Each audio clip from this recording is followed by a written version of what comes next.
DCC అధ్యక్షులు మహేష్ కుమార్ గౌడ్ వ్యాఖ్యలు ఖండించిన BJP పట్టణ మాజీ అధ్యక్షులు నాగుల శ్రీనివాస్.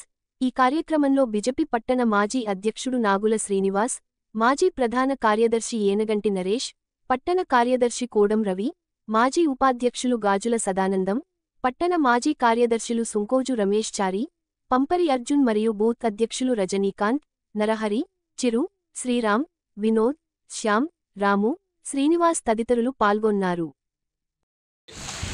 పాదయాత్రలో కాంగ్రెస్ రాష్ట్ర అధ్యక్షులు మహేష్ కుమార్ గౌడ్ గారు బండి సంజయ్ అన్న గారి పైన ఇలాంటి వ్యాఖ్యలు చేయడం చాలా శోచనీయం.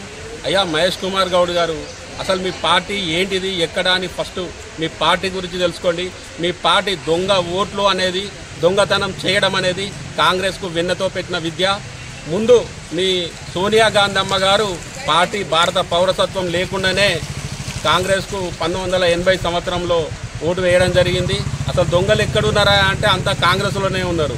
రాహుల్ గాంధీకి 2 పౌరసత్వాలు ఉన్నాయి, అటు బ్రిటన్ ఉంది, ఇక్కడ భారతదేశం ఉన్నదని మొత్తం మీడియా కోడై కూస్తుంది.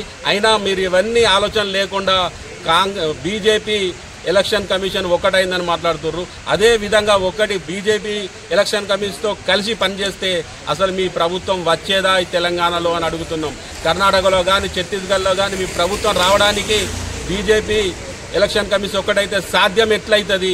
మీరు 8 ఎంపీ సీట్లు ఎట్లా గెలిచిర్రు?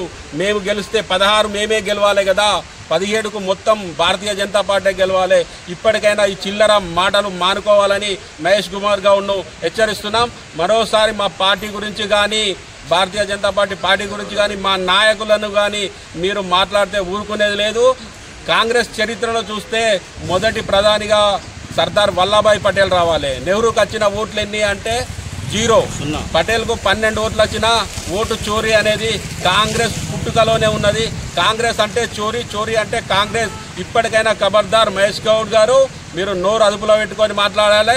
భారతీయ జనతా పార్టీ గురించి మాట్లాడే ముందు 1కి 2 సార్లు ఆలోచించి మాట్లాడాలని హెచ్చరిస్తున్నాం. భారత్ మాతాకి జై.